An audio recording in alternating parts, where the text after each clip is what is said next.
Welcome to day 15 of revising previous year question paper for UPSC 2027.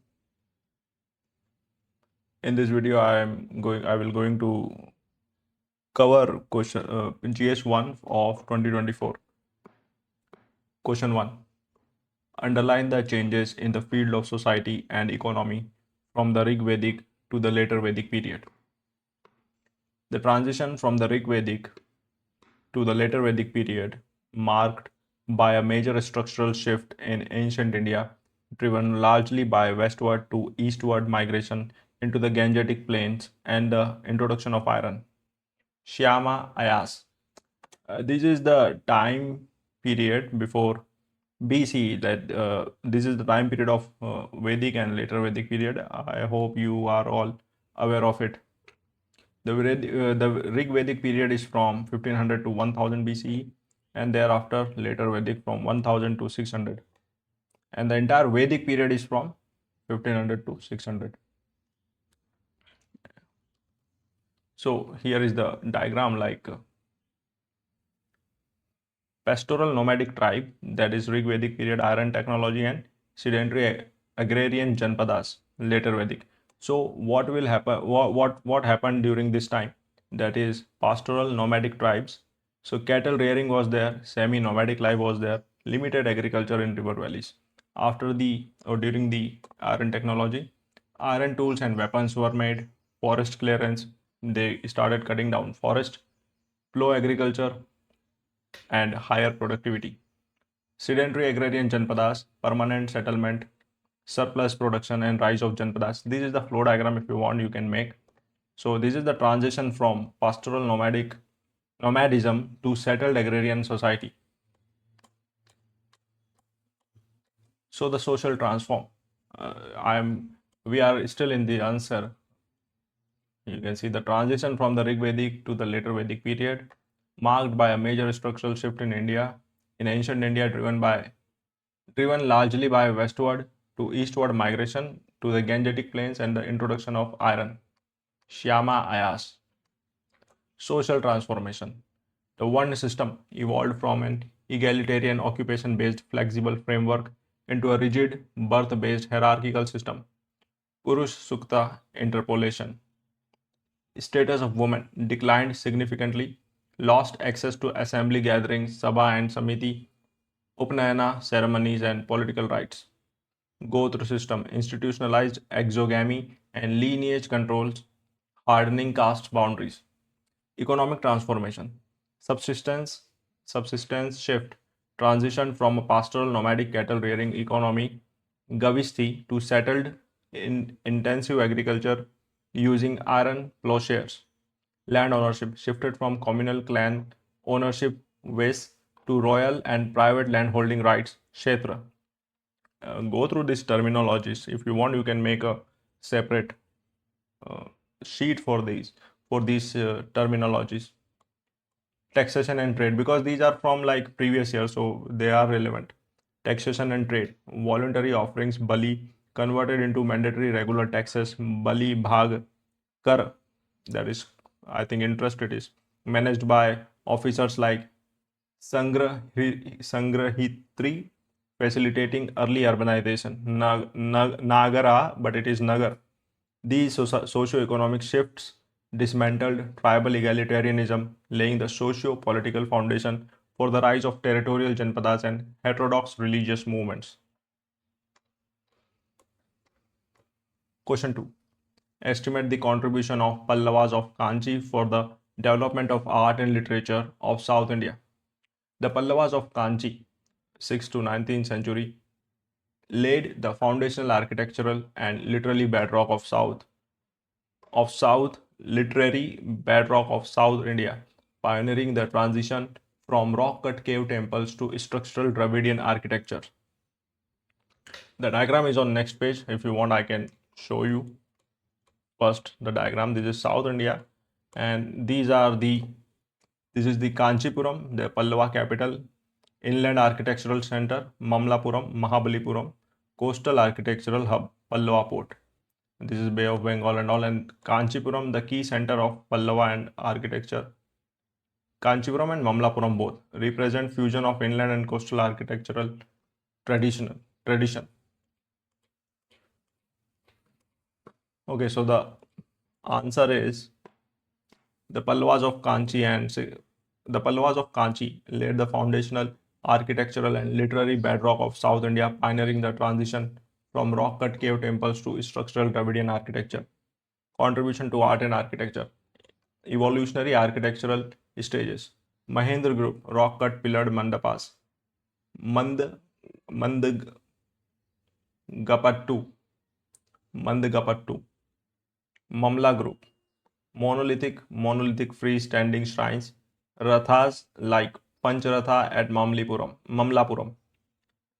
Rajsimha Group, early structural temples featuring tall vimanas. Example: Shore Temple, Kailasanathar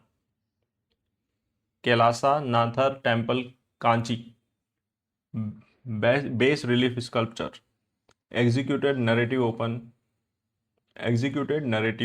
air rock bas relief, exemplified by Arjuna's penance and descents of the Ganges. Contribution to literature. Sanskrit patronized prominent scholars like Bhairavi, Kiratarjunya, and Dandin. Kavya Darsha. The names are tough, man.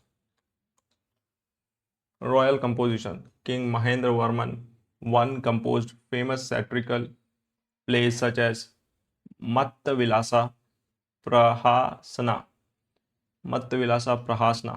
Bhakti movement provided crucial institutional support to Tamil devotional poets, Alvars and Nayanars, fostering the early Bhakti tradition. Pallava patronage transformed South India aesthetics traditions, serving as a discrete precursor to the grandeur of Chola temple architecture. What were the events that led to the Quit India movement? Point out its results. Launched on August 8, 1942 at Gowalia Tank, Bombay, under Mahatma Gandhi's call of do or die. The Quit India movement, Agast Kranti, represented the final mass heroic phase of India's freedom struggle. Failure of Cripps mission plus World War II inflation, Varda Resolution 1942, and that results in the Quit India movement. Events leading to the movement. Failure of Cripps mission 1942 offered post-war dominion status without immediate real transfer of defense power, termed a post-dated check. World War II hardships, rampant inflation, food scarcity, and wartime requisitioning created widespread public distress. Japanese threat. Advancing Japanese forces in Southeast Asia made Indian leaders fear that British presence invited foreign invasion. Popular discontent. Spontaneous resistance grew due to scorched earth policies in coastal Bengal. Result of the movement. Paralyzed administration. Mass arrest under Operation Zero Hour triggered spontaneous leaderless uprisings and parallel governments. Prati Sarkar in Satara, Balia. Erosion of colonial hegemony demonstrated the complete loss of British moral authority and civilian obedience. Path to independence forced the colonial state to realize that holding India by force was untenable, making post-war transfer of power inevitable. Though ruthlessly suppressed, Quit India irreversibly altered the political timeline, ensuring that post-war negotiations focused solely on the modalities of independence. What is sea surface temperature rise? How does it affect the formation of tropical cyclone? Sea surface temperature rise refers to the long-term warming of the ocean's upper surface layer, primarily driven by anthropogenic greenhouse gas emission and oceanic thermal absorption. IPCC AR6. This is the diagram. High SST, that is greater than 27 degree, warm ocean surface temperature provides energy source. It results in rapid evaporation. High SST causes great evaporation of seawater. It results in deep latent heat release. Condensation in deep convection releases large latent heat. Intense tropical cyclogenesis. Enhanced energy fueling. Deep convection leads to intense tropical cyclone. Thermodynamic pathway for intense tropical cyclogenesis. This is the diagram. Impact on tropical cyclone formation. Thermal threshold acquisition. SST exceeding the critical 26.5 degrees centigrade threshold provides the essential thermal energy and sensible heat required to trigger low pressure atmospheric instabilities. Enhanced latent heat flux. Warmer sea surfaces derive rapid evaporation, feeding vast amounts of moisture into the tropospheric column. The release of latent heat of condensation acts as the primary thermodynamic engine. Rapid intensity escalation. Elevated SSTs causes cyclones to intensify rapidly over short period, converting moderate system into extremely severe cyclonic storm. Example: cyclone Taukte, cyclone Mocha. Spatial expansion. Warming ocean waters expand the geographical zones capable of supporting cyclogenesis, increasing cyclone frequency in historically cooler basins like the Arabian Sea. Addressing rising SSTs requires urgent global climate mitigation under Paris Climate Agreement targets alongside robust coastal disaster management frameworks like the NDMA guidelines. Why do large cities tend to attract more migrants than smaller towns? Discuss in the light of conditions in developing countries. In developing countries, rural to urban migration is heavily biased towards tier 1 metropolitan cities over a smaller town, driven by spatial economic inequalities and lease push pull dynamic. Rural push, the distress mechanization, primary city pull, agglomeration, metropolitan influx. Reasons for metropolitan migration bias. Agglomeration economies. Large cities concentrate capital, multinational investments, and industrial hubs, creating high density informal and formal job opportunities. Infrastructure asymmetry. Metropolitan centers offer superior tertiary healthcare, higher education, reliable power, and public transit compared to underdeveloped smaller towns. Social liberation. Large cities provide anonymity that allows individuals to bypass rigid rural caste gender barriers, offers greater social mobility. That is according to Census 2021. Informal safety nets, established migrant networks, and ethnic enclaves in large urban slums lower initial settlement cost for incoming rural labor. Conditions in developing nations.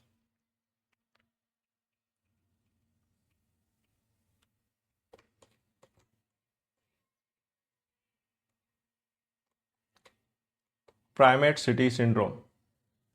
Skewed national urban policies prioritize mega cities, leaving small towns underfunded and economically stagnant.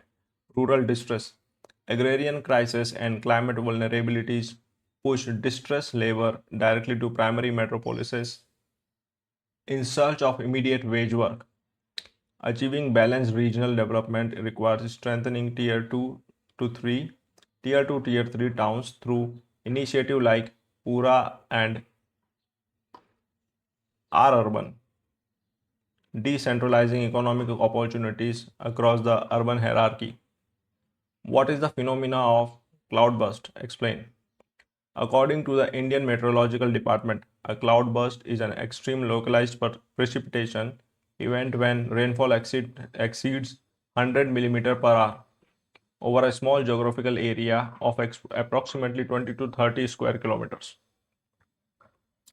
Remember this definition of cloudburst. Cloudburst, according to IMD. This is how it happens. This is the diagram mechanism of orographic relief rainfall. Moist winds, orographic lift. Moist winds come. Moist air formed to rise over mountain barriers like this. Updraft traps moisture. Rising air cools condensed and traps moisture in the cloud. Updraft collapse. Updraft weakens collapses under heavy moisture load. Torrential downpour. Moisture released as intense concentrated rainfall. You have to make such kind of diagrams just to get more marks. Mechanism of cloudburst formation. Orographic uplift. Strong convection currents push warm, moisture-laden air rapidly up mountain slopes. Orographic lifting. Thermal updraft suppression. Powerful upward wind currents prevent condensed water droplets from falling, causing intense water accumulation within towering cumulonimbus clouds.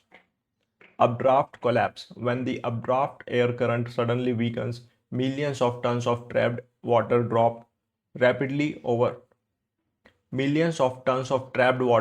drop rapidly over a small area, causing flash floods and debris flows.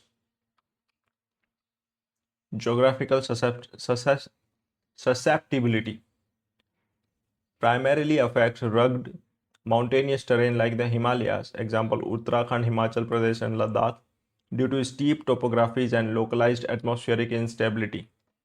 Mitigating cloudburst disasters requires expanding Doppler weather radar networks under Project Mosam, developing early warning systems, and implementing NDMA guided eco-sensitive slope management. What is the concept of a demographic winter? Is the world moving towards such a situation? Elaborate. Demographic winter refers to a severe demographic phenomena characterized by long-term population decline, rapidly aging societies, and sub-replacement of total fertility rates, where TFR is less than 2.1, threatening economic productivity and welfare sustainability. TFR that is below replacement level, then shrinking workforce, it increased dependency ratio, and then demographic winter. Is the world moving towards it? Global TFR decline. According to the UN Population Fund reports, over half of global nations currently registered fertility rates below the replacement level of 2.1. Advanced economies. Nations like Japan, South Korea, where TFR is less than 0.75, and Western European countries faces shrinking workforce, severe labor shortages, and unsustainable pension burdens. Developing nations. Emerging economies like China and several states in India, Kerala and Tamil Nadu example, are entering aging phase before achieving high per capita income levels. Underlying cause. Urbanization, underlying causes. Urbanization, rising female education attainment, elevated child rearing cost, and delayed marriage norms drive this global demographic shift. Addressing demographic winter requires proactive policy interventions, including gender equal workplace framework, subsidized childcare, active elder care economies, silver economy, and managed international migration pathways. Distinguish between gender equality, gender equity, and women's empowerment. Why is it important to take gender concerns into account in program design and implementation? Addressing gender disparities requires moving beyond simple legal protection to structural socio-economic transformation grounded in Constitutional Article 14, 15, and 21. Distinction between core concepts. Concepts, core definition, and mechanism. Gender equality, equal rights, responsibility, and opportunities for all genders. Equal start line. Gender equity, fairness of treatment through targeted affirmative action to offset historical disadvantages. Fair condition. Women empowerment, building women's agency, self-worth, and decision-making power, internal ability to act. Importance in program design and implementation. Targeted resource allocation, gender responsive budgeting. Example, Mission Shakti ensures development funds directly address women's specific healthcare, safety, and nutritional needs. Policy efficiency. Integrating gender concerns prevents policy failures as seen when Clean Cooking Scheme PM Ujjwala Yojana reduce indoor pollution and unpaid care burden simultaneously. Unlocking human capital. Promote Sustainable Development Goal 5, gender equality and increasing female labor force participation, FLFP, and boosting national GDP growth. Incorporating gender frameworks transform welfare intervention from passive relief passive relief measures into sustainable drivers of social justice and economic development.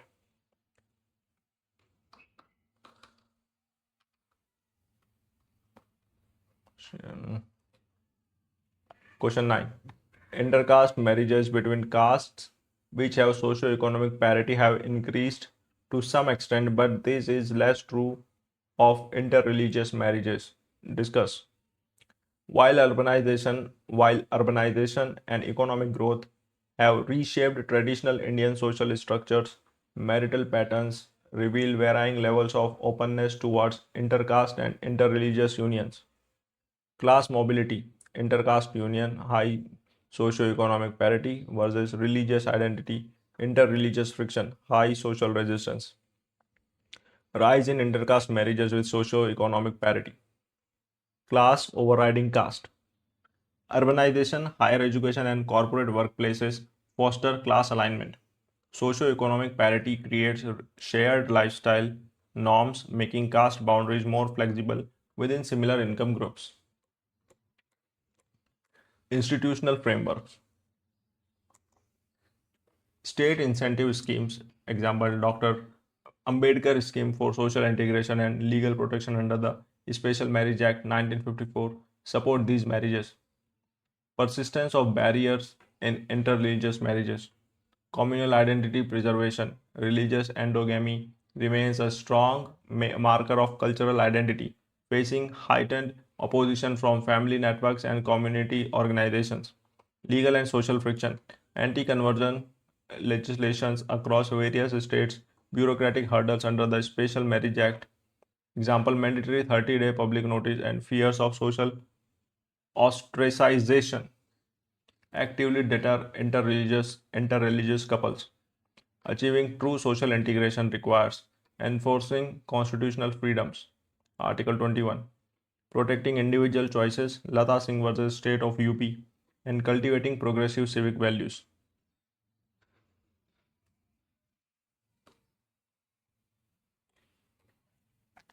Question 10. In dealing with socio-economic issues of development, what kind of collaboration between government, NGOs, and private sector would be most productive? Solving complex socio-economic challenges requires moving away from isolated administrative efforts towards a tripartite synergy framework involving the state, civil societies, and corporate sectors. Government, you can see the diagram, government scale and policy. Scale or policy and regulatory framework, public investment in infrastructure and services, ensure inclusion, equity, and accountability. The diagram is about synergy of government, NGO, and private sector for inclusive and productive development. NGO, grassroots trust. Grassroots present and community trust, capacity building and awareness, last mile outreach and inclusion. Private sector, capital or tech, capital investment, technology and innovation, efficiency, competition and scalability, and job creation. Productive development, sustainable economic growth, employment generation, poverty reduction, improved quality of life, and inclusive development. Most productive collaborative framework. Government policy and skill. It provides broad regulatory frameworks, foundational infrastructure, public funding, and wide administrative reach. Example, Niti Aayog's aspirational district program. NGO's grassroots mobilization. Delivers last mile outreach, contextual community trust, social audits, and ground level feedback. Example, Pratham in education, Seva in women's empowerment. Private sector, capital efficiency and technology. Drives innovation, operational efficiency, scale, and strategic funding through corporate social corporate social responsibility (CSR) under Companies Act 2013. Operational synergy model, public-private community partnership (PPCP), combining government legitimacy, corporate tech-driven efficiency, and NGO empathy ensures sustainable development outcomes (SDG 17). This tripartite collaboration transforms traditional welfare delivery into an efficient, accountable, and inclusive engine for sustainable socio-economic development. Question 11. Though the great Cholas are no more, yet their name is still remembered with great pride because of their highest achievements in the domain of art and architecture. Comment. First, let's see the diagram. These were the areas of the Cholas, and you can see important Chola architectural center Tanjore, Gangai-Konda Cholapuram, capital of Rajendra Chola I.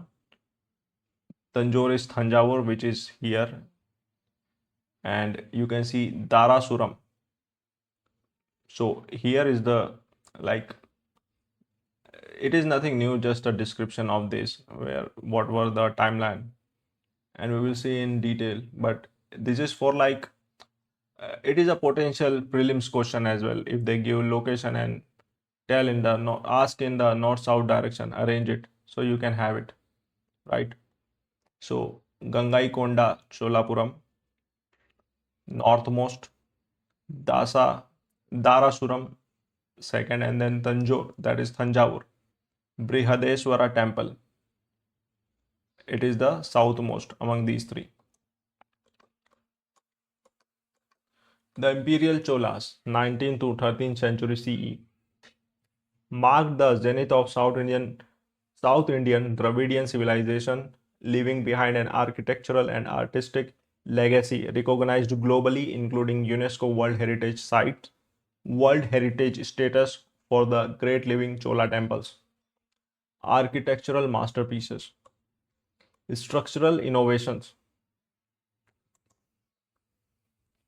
perfected the Dravidian style by introducing massive vimanas towering over the main sanctum, replacing Pallava rock cut structures with monumental stone masonry. Brihadeswara Temple, Thanjavur, built by Rajaraja I, featuring an 81-ton granite monolithic capstone and a 216-foot Vimana reflecting structural brilliance. Gangai-Konda Cholapuram, constructed by Rajendra I to commemorate his northern campaign, showcasing graceful concave Vimana contours. Airavatsevara Temple, Darasuram, illustrates intricate stone carving where the main mandapa is designed as a celestial horse drawn chariot. Rath.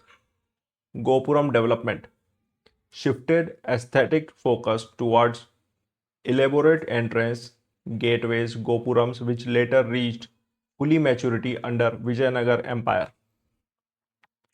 Artistic sculptural excellence. Bronze casting mastered the Cire Predu lost wax technique, producing iconic bronze sculptures of Nataraj, cosmic dancer, symbolizing creation, preservation, and destruction. Mural paintings adorned temple inner ambulatory walls with vivid frescoes depicting Saivite themes. Example, Shiva as Tripurantaka.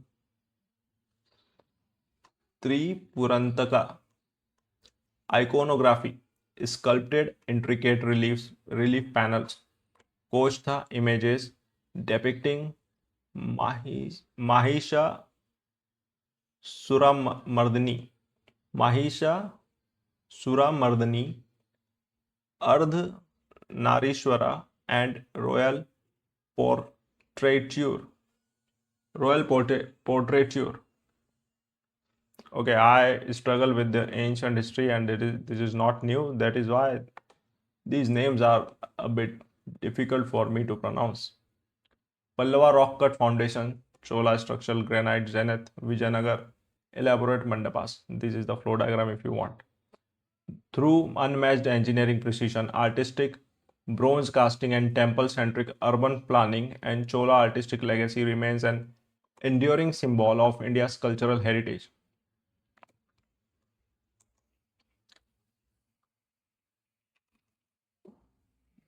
Stupid.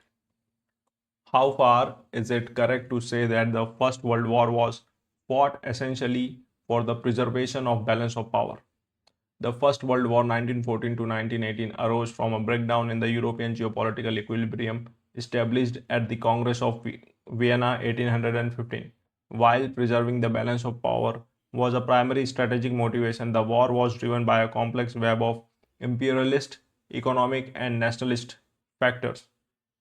Bismarckian secret alliance, Anglo-German naval race, Balkan nationalism, and that results in total war. Preservation of balance of power as a primary drivers.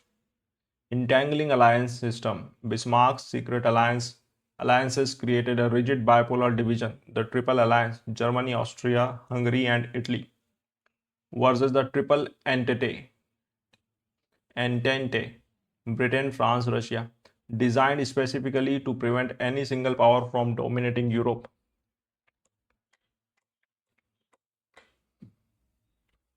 British containment strategy. Britain entered the war primarily to prevent German hegemony over Western Europe and protect Belgian neutrality, preserving the historic balance across the English Channel. Fear of Slavic expansion. Austria-Hungary fought to suppress Serbian expansionism to preserve its multi-ethnic empire and prevent Russian dominance in the Balkans. Other crucial contributing factors. Imperialist rivalries and market competition. Industrialized European powers clashed over colonial territories in Africa, scrambled for Africa and Asia to secure raw material and captive consumer markets.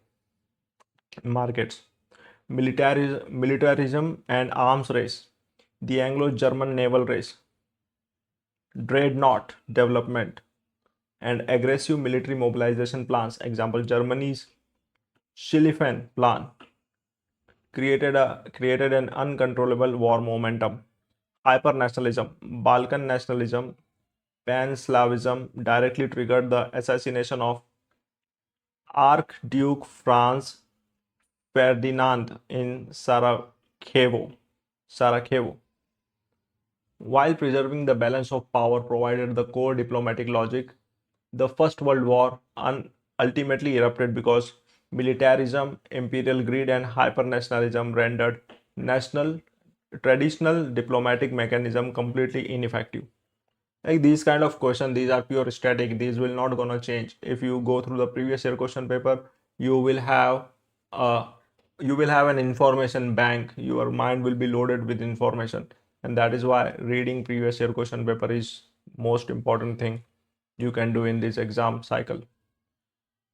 Question 13. How far was the Industrial Revolution in England responsible for the decline of handicrafts and cottage industries in India? The 18th century Industrial Revolution in Britain transformed India from a major exporter of finished manufactured textile into a supplier of raw materials and a consumer market for British machine made goods, a process known as deindustrialization. Raw cotton export from India, Manchester power looms, tariff-free machine imports to India. Impact of the Industrial Revolution in England. Influx of machine-made goods. British mechanized power looms produced cheap mass-manufactured cotton textile that undercut hand-woven Indian fabrics into both domestic and international markets. Discriminatory one-way free trade. Under colonial pressure, Britain imposed heavy import duties up to 80% on Indian textiles, entering the UK while forcing tariff-free entry for British manufactured goods into India. Disruption of raw material supply. The British textile industry diverted raw cotton supply from Indian weavers to Lancashire mills, causing domestic raw material prices to surge. internal and structural factors contributing to decline. Loss of royal patronage, the decline of native princely courts following British annexations dismantled the traditional customer base for luxury handcrafts. Example: Dhaka muslin, Kashmiri shawls, muslin, not, you can call it muslin as well if you want. Why it is Dhaka muslin cloth if you heard. Railway expansion. The development of the Indian railway network facilitated the deep penetration of imported British goods into rural market while draining rural raw materials. Lack of technological upgradation. Traditional Indian guilds lack institutional credits, modern tools, and state support needed to compete with mechanized factory output. While internal structural shifts created vulnerabilities, the Industrial Revolution in Britain, supported by colonial state policy, was the primary driver of the destruction of India's cottage industries, triggering widespread ruralization and peasant impoverishment. The groundwater potential of the Gangetic Valley is on a serious decline. How may it affect the food security of India? The Indo-Gangetic Basin, containing one of the world's largest alluvial aquifer system, is experiencing rapid groundwater depletion. According to the NASA GRACE satellite observations and Central Groundwater Board reports, over-extraction threatens the agricultural foundation of India's Green Revolution belt. Groundwater depleted aquifers, irrigation deficit, crop yield fall, food inflation. Factors driving groundwater decline. Paddy wheat monoculture. Highly subsidized electricity leads to over-extraction of water-intensive crops, paddy, in low rainfall areas like Punjab and Haryana. Inundation, irrigation efficiency. Flood irrigation techniques waste water through evaporation and deep percolation. Climate variability. Shift in monsoon patterns reduces natural aquifer recharge rates across the Gangetic belt. Threats to India's food security. Declining cereal yields. The Gangetic Plains. The Gangetic Plain contributes significantly to the national buffer stock via FCI, depleting tube well water, reduces cropping intensity and crop yields for staple grain like wheat and rice. Impact on small and marginal farmers. Rising water tables force deeper drilling, increasing capital cost. Resource poor farmers, more than 85% of land 85% of land holdings, according to census 2011, face tube well failures and crop losses, soil salinization and quality degradation.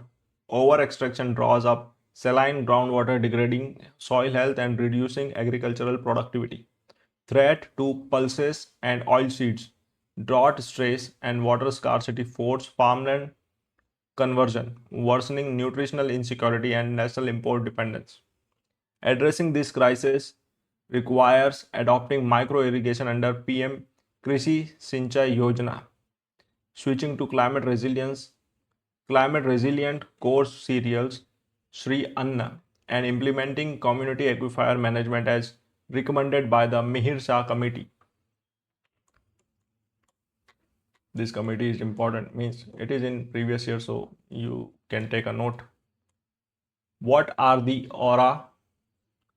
Question 15. What are the aurora australias? That is aurora australis and aurora borealis. What are aurora australis and aurora borealis? How are these triggered? I want to experience this phenomena live actually. Reading about this since school. Auroras are naturally light displays observed in high latitude polar regions. The atmospheric phenomena in the northern hemisphere is termed as aurora borealis, northern lights, while its southern hemisphere counterpart is named as aurora australis, southern light. So this is the diagram you can see. Solar wind, CME. Solar wind, proton, electron, they are The sun emits a stream of charged particles, solar wind, and a coronal mass ejection (CME). These travel through space towards Earth. What happened after that? Earth's magnetosphere funneling. Charged particles are deflected by Earth's magnetic field. They are guided, funneled along magnetic field lines toward the polar region. Atmospheric gas excitation. Energetic particles collide with atmospheric gases, mainly O2 and N2. These collisions excite the gas atoms to higher energy state. Aurora light emission. Excited atoms return to their normal state. They release energy in the form of light, green from oxygen, red and purple from nitrogen. This visible glow is called the aurora. Mechanism. We will read it again. Solar wind and CME ejection. The sun releases a continuous stream of charged particles, electrons, and protons via solar winds, which intensifies during coronal mass ejection events. Magnetospheric interaction. As charged particles approach Earth, they are deflected by the magnetosphere. Earth's magnetic field lines funnels these energetic particles towards the north and south magnetic poles. Atmospheric ionization. In the thermosphere, and exosphere, incoming solar electrons collide with atmospheric gas molecules, oxygen and nitrogen. Photon emission. These high energy collision excites gas atoms. As excited atoms return to their ground state, they release energy in the form of visible light photons. Atomic oxygen emits green light, most common lower altitude, and deep red light higher altitudes. Okay, lower altitude and higher altitude. Okay. Molecular nitrogen emits blue, violet, and crimson pink hues. Geophysical significance. Severe auroral activity indicates intense geomagnetic storms, which can disrupt low Earth orbit satellite operations, GPS navigation, high frequency radio communication, and terrestrial power grids. Auroras highlight the dynamic interaction between solar activity and Earth's magnetic shield, emphasizing the need for space weather forecasting system like ISRO's Aditya L1 mission. What is a twister? What is a twister? Why are the majority of twisters observed in the areas around the Gulf of Mexico? A twister, colloquial for a tornado, is a violently rotating column of air extending from the base of cumulonimbus cloud to the ground, characterized by extreme wind speed and intense localized low pressure funnels. This is the diagram. The summary is interaction of warm, moist Gulf air and cold, dry Canadian air, strong wind shear, rotation, supercell, mesocyclone, which can produce severe weather such as large hail, tornadoes, and heavy rainfall. So, what happened during this? Like warm Gulf air plus cold Canadian air mass interaction. It is warm front and cold front. So, the key point is collision of warm, moist, and unstable air from the Gulf with cold, dry, dense air from Canada creates a strong frontal zone. Wind shear, horizontal change in the wind speed and direction. Wind shear tilts horizontal vorticity from the ground into vertical, creating a rotating updraft. Supercell mesocyclone, rotating updraft. The rotating updraft mesocyclone is sustained by wind shear and instability, leading to a supercell thunderstorm. You can make this diagram and it will definitely gonna give you, like, it is a 15-mark question, right? 100%, 10 plus marks. Mechanism of twister formation. Atmospheric instability forming within powerful supercell thunderstorms where severe vertical temperature gradients drive violent updraft. Vertical wind shear. Changes in wind speed and direction with altitude creates a horizontal rotating body of air which is tilted vertically by strong convective updrafts to form a mesocyclone. Why majority are observed near the Gulf of Mexico, Tornado Alley. Clashing of contrasting air masses, the Gulf of Mexico supplies warm, moist maritime tropical, empty air northwards, which collides directly with dry, freezing continental polar CP air moving south from Canada over the flat central plains of North America. Topographic channeling. Look, you need to memorize these answers, okay? Just do not read and go away. Need to memorize it, write it again and again.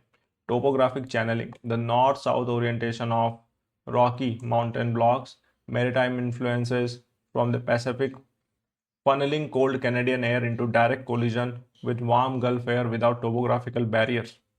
Dryline instability, the dryline boundary where dry air from western elevated plateaus meets moist Gulf air acts as a primary trigger mechanism for explosive atmospheric convection. Strong jet stream support.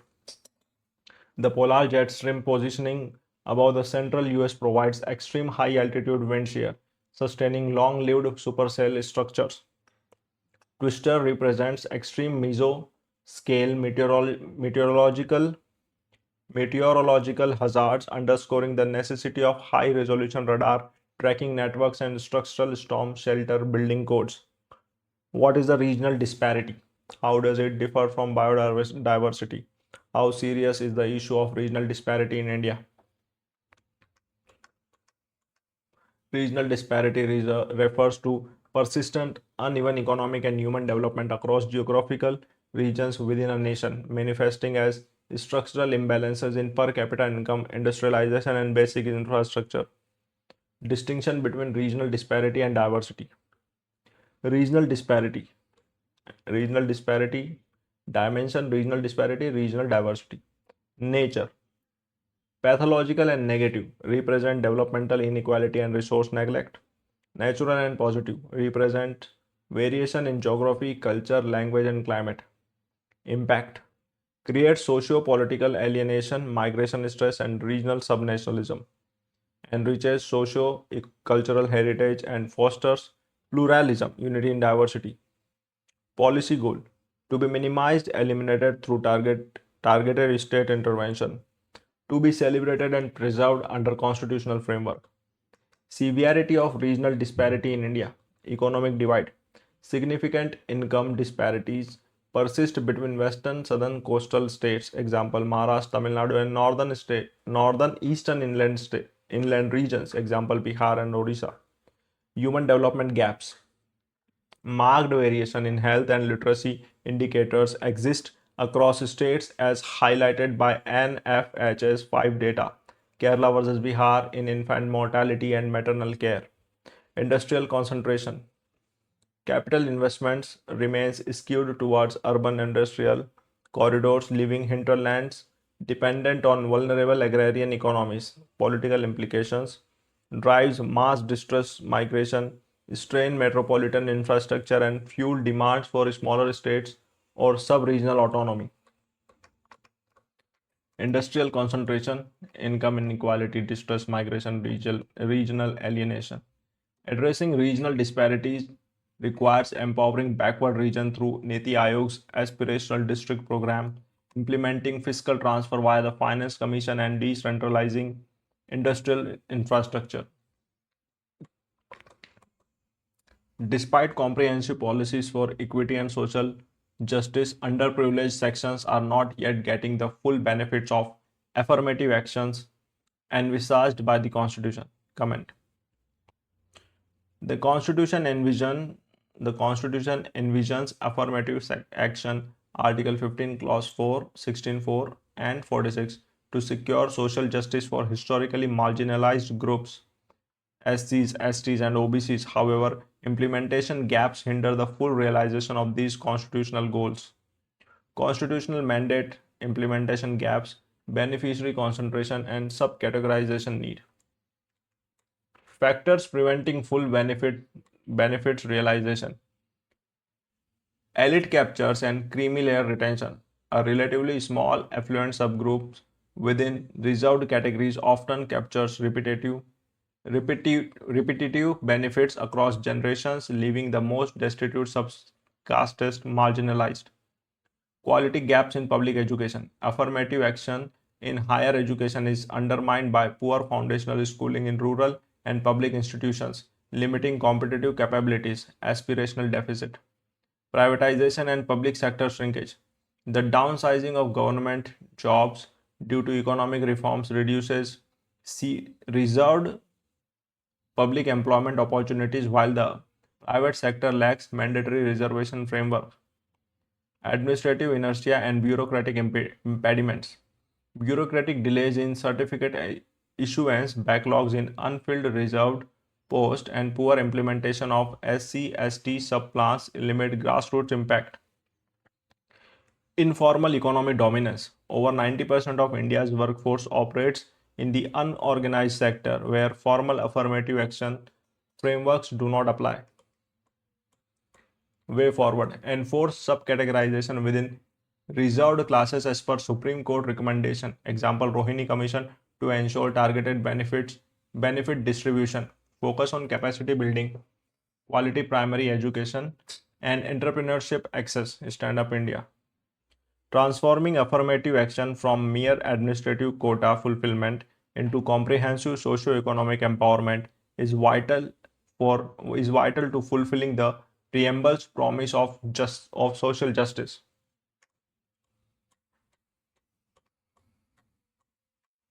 Question 19.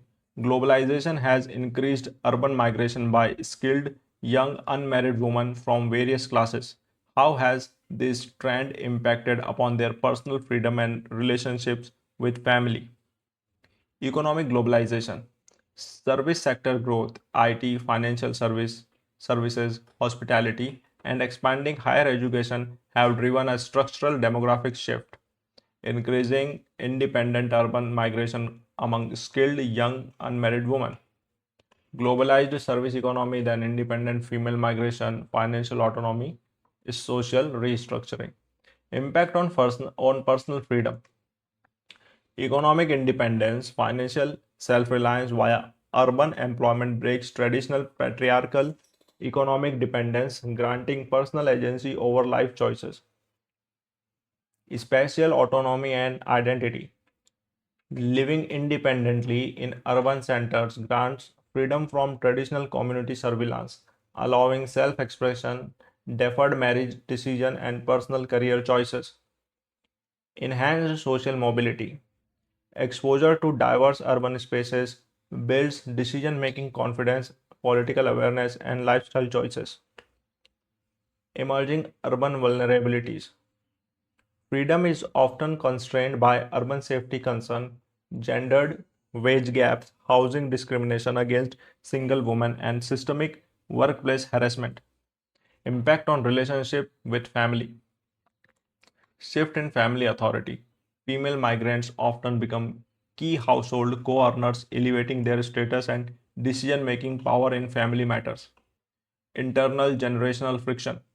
Tensions frequently arise between progressive urban values, individual choice and delayed marriage, and traditional family expectation regarding endogamy and domestic roles, transnational and long distance kinship. Virtual connectivity reshapes familial support networks, balancing emotional ties with physical separation. This migration trend restructures traditional gender dynamics. Sustaining these gains requires safer urban infrastructure, affordable working women's hostels, and supportive workplace policy. Critically analyze the proposition that there is a high correlation between India's cultural diversities and socio-economic marginalities. India's structural landscape features both deep cultural diversity, caste, tribe, religion, language, and socio-economic marginality. Historically, cultural identity has frequently overlapped with structural socio-economic deprivation. Intersectionality, caste, tribal identity, geographical isolation, economic and educational marginality. that is intersectionality. Arguments supporting the correlation. Caste and occupational marginality. The one system linked lower caste identities, Dalits, with unorganized low-income labor and spatial segregation, generating generational poverty. Census 2011. Tribal identity and geographical isolation. Indigenous Adivasi populations in hilly forested belts face severe developmental deficits due to spatial isolation, displacement from industrial projects, and historical land alienation. Religious minorities and urban deprivation. Structural socio-economic lag among specific religious minorities in access to formal credit, housing, and public employment was documented by the Sanchar Committee report. Linguistic and regional peripheries. Linguistic minorities in remote border areas or northeast regions face high transit cost, underdeveloped infrastructure, and limited market access. Critical counter perspectives. Where correlation weakens, class and regional overrides. Socioeconomic marginalities exist across all cultural groups, including agrarian distress among non marginalized traditional farming communities. Impact of affirmative action. Decades of constitutional reservations, political mobilization, and welfare interventions have created vibrant middle classes among historically disadvantaged groups. Urban anonymity. Modern service sector expansion and urbanization blur identity-based economic boundaries, enabling class-based upward mobility. While historical while historical overlaps between cultural diversity and socio-economic marginality persist, targeted developmental policies like Sabka Saath Sabka Vikas and inclusive growth frameworks continue to decouple identity from economic deprivation. So I'm done with all the 20 questions of GS1 2024.